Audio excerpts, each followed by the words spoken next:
স্বাগতম সবাইকে পুরুলিয়ার আরও একটি ভিডিওতে।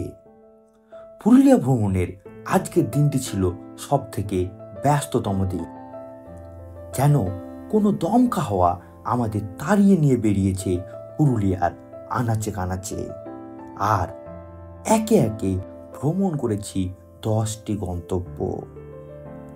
প্রতিটি জায়গা যেন এক একটি রত্ন, যা পুরুলিয়া তার আঁচলে লুকিয়ে রেখেছে।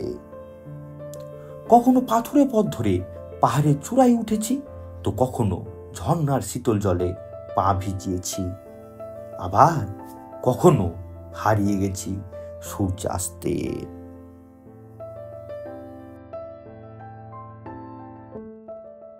আমাদের প্রথম গন্তব্য ছিল ময়ূর পাহাড়। নামটা শুনেই বোঝা যাচ্ছে এর সাথে জড়িত আছে এক অপরূপ সৌন্দর্যের গল্প। এক সময় এখানে প্রচুর ময়ূরের আনাগোনা ছিল বলেই এর নাম হয়েছে ময়ূর পাহাড়।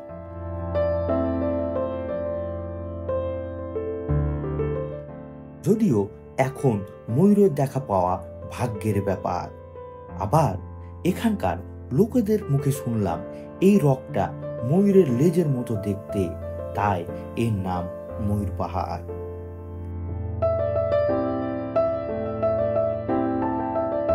সূর্যোদয় ও সূর্য অস্তের সময় এই পাহাড় এক মায়াবী রূপ ধারণ করে, তাই প্রকৃতি প্রেমীরা এই দুই সময় এখানে ছুটে আসে প্রকৃতির রঙের খেলায় মেতে ওঠার জন্য।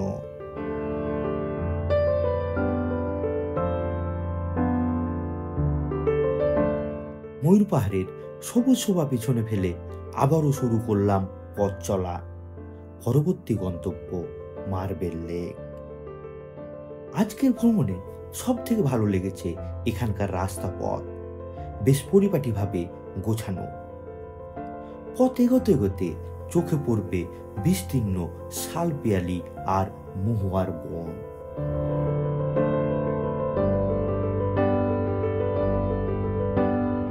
পাহাড়ের ঢাল বেয়ে আঁকাবাঁকা রাস্তা ধরে বেশ কিছুক্ষণ চলার পর পৌঁছালাম গন্তব্যে।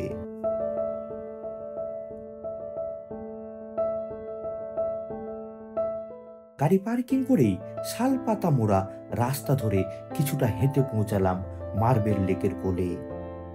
চারিদিক যেন অদ্ভুত মুগ্ধতায় ছেয়ে আছে।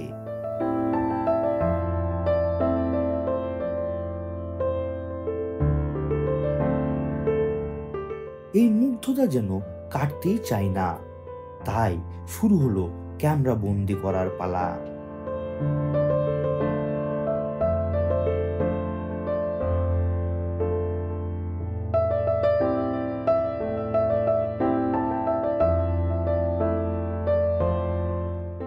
এই মার্বেল লেকের বিশেষত্ব হলো এই যে এখানকার মার্বেলগুলো কেটে যে পুরুলিয়ার আপার ড্যাম লোয়ার ড্যাম যে তৈরি হয়েছে, যত মার্বেল লেগেছে এখান থেকে কিন্তু সব মার্বেলগুলো কি হয়েছে সাপ্লাই হয়েছে। এটাই হলো এখানকার জায়গাটা অনেক সুন্দর, বেজাই সুন্দর। মানে ক্যামেরায় কতটা ফুটে হচ্ছে বুঝতে পারছি না, বাট এখানে এসে যে শীতল স্নিগ্ধ হাওয়া আসছে, এই হাওয়াটা যে গায়ে লাগছে, সেটার অনুভূতিটা একটা আলাদাই রকম। মার্বেল লেকের শান্ত সৌন্দর্যের পাশেই চোখে পড়ল নানান রঙের পসরা সাজানো ছোট ছোট দোকান। বাচ্চাদের খেলনা থেকে শুরু করে স্থানীয় হস্তশিল্প সবই পাওয়া যায় এখানে। ছেলে ইভানের ছোট হাতের জন্য কিনে ফেললাম সুন্দর একটি খেলনা। ইভান বেজাই খুশি হবে এটাতে।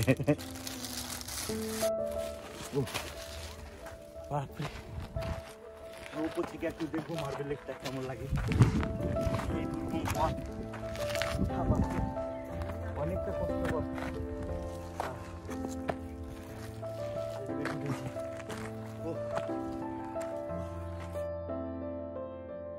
ওপর থেকে লেকটিকে যেন আরো বেশি সুন্দর দেখাচ্ছিল।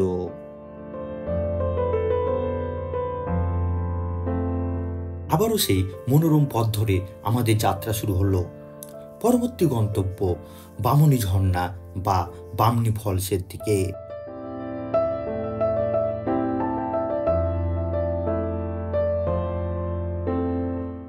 অবশেষে পৌঁছালাম গন্তব্যে।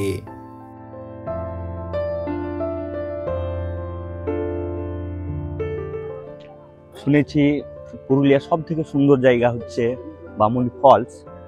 এই বামুনি ফলসের ভিতরে আমরা এখন যাব এবং দেখবো আমাদের এক্সপেকটেশন কতটা পূরণ করতে পারে। দেখি, আসুন।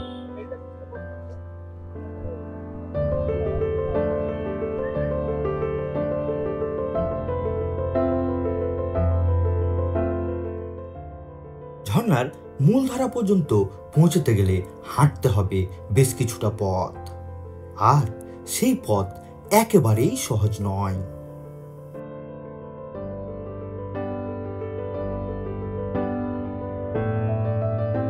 কোথাও খাড়া ঢাল তো আবার কোথাও এবড়ো খেবড়ো।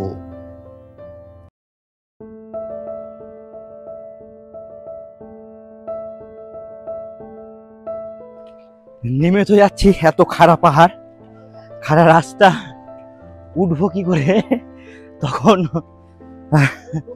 সেই চিন্তায় আছি এখন। নামি তো আগে, তারপরে দেখা যাবে। কিছুটা নামার পর চোখে পড়ল ঝর্ণার ছোট একটি অংশ।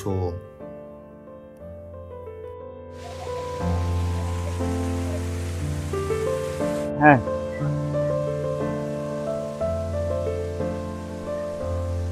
এসো। ও,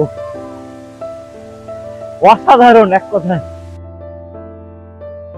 পাথরের স্তর বেয়ে নেমে আসা জলের ধারা আর তার চারপাশের সবুজ প্রকৃতি এক নয়নাভিরাম দৃশ্য।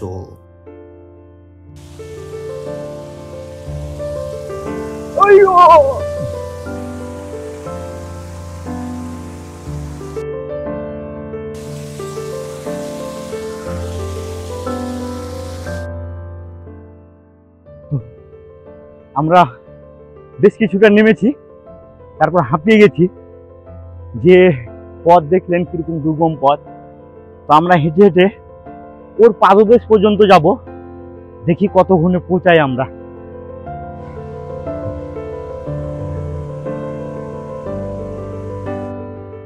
অবশেষে পৌঁছালাম ঝর্ণার মূলধারায়। একটি নয়নাভিরাম দৃশ্য, চাক্ষুষ করলাম প্রকৃতির অপরূপ সৃষ্টিকে।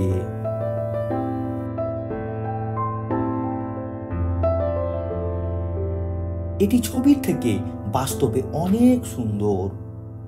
এই দেখার জন্য কোনো শেষ নেই।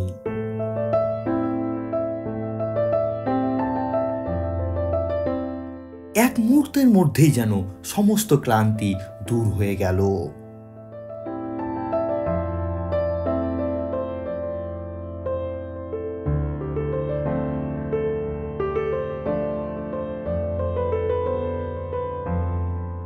ঝর্ণার এমন রূপ দেখে আর নিজেকে ধরে রাখতে পারলাম না। স্বচ্ছ ও শীতল জলের হাতছানিতে সাড়া দিয়ে এগিয়ে গেলাম আরো জলের কাছাকাছি।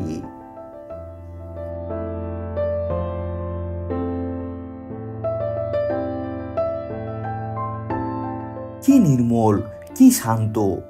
এই জল যেন পাহাড়ের গভীর থেকে বয়ে আসা প্রকৃতির আশীর্বাদ। চারপাশের গরম আবহাওয়ার বিপরীতে এই শীতল জলের স্পর্শ যেন এক অমৃতের মতো।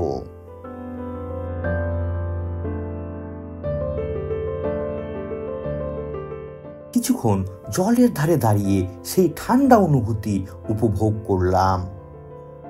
প্রকৃতির এই সামান্য স্পর্শ যে কতটা রিফ্রেশিং হতে পারে তা এখানে না এলে অনুভব করা যেত না।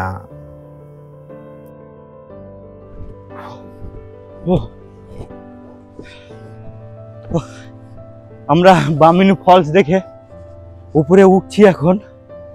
নামাটা যতটা সহজ ছিল, উঠাটা ততটাই কঠিন। পুরো হাঁপিয়ে গেছি। এখনো অনেকটা উঠতে হবে, এখনো অনেকটা উঠা বাকি, কিন্তু নামাটা সার্থক। আমরা নিচে যা দেখলাম ফলসটার ভিউ এত সুন্দর, সত্যি যে প্রথমে বলেছিলাম বলে লোক যে পুরুলিয়ার খুব সুন্দর জায়গার মধ্যে একটা হচ্ছে বামনী ফলস। অবশ্যই আপনারা কেউ ঘুরতে আসলে বামনী ফলস মিস করবেন না।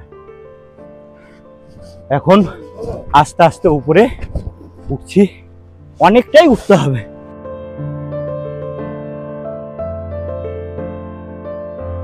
অবশেষে ফিরলাম গন্তব্যে।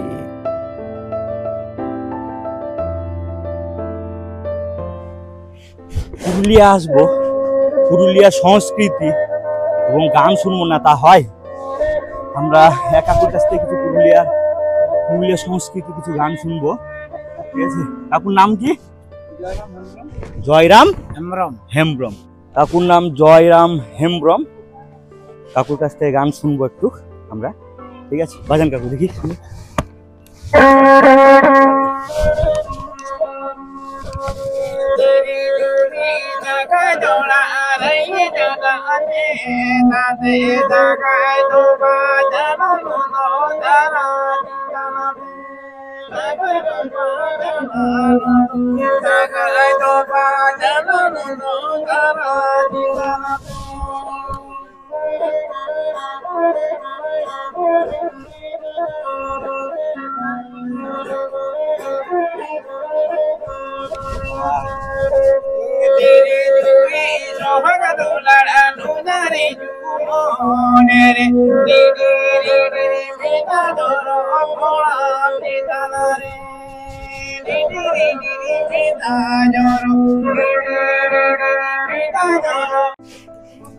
যাক, শেষমেশ আমরা অনেকটা কষ্ট করে উপরে উঠলাম। এখানে আসতে গেলে বা পুরুলিয়ার পুরো ভিউয়ের মজা নিতে গেলে এই গরমকালে আসলে হবে না, আপনাকে জানুয়ারির শেষের দিকে মোটামুটি আসতে হবে। এই বামনী ফলস দর্শনের পর আমরা পরবর্তী গন্তব্যের দিকে রওনা হব। আমাদের গাড়ির ড্রাইভারকে খুঁজতেছি এখন, তার দেখা পেলেই বেরোবো। কেমন এনজয় করলেন বামনী ফলসে? দারুণ। না দেখলে বুঝতে পারতেন না, আশাটা সার্থক হয়েছে তার মানে, তাই তো? একদম একদম। আসেন, এতটা পথ হাঁটার পর, এতটা উঁচু উঠার পর এই আখের রস মানে অমৃত সমান আমাদের কাছে। বেজাই লাগছে, বেজাই সুন্দর লাগছে, অনেকটা তৃপ্তি। ভিডিও লেন্থ অনেকটা বড় হয়ে যাওয়ায় আজকের ভিডিওতে এই পর্যন্তই।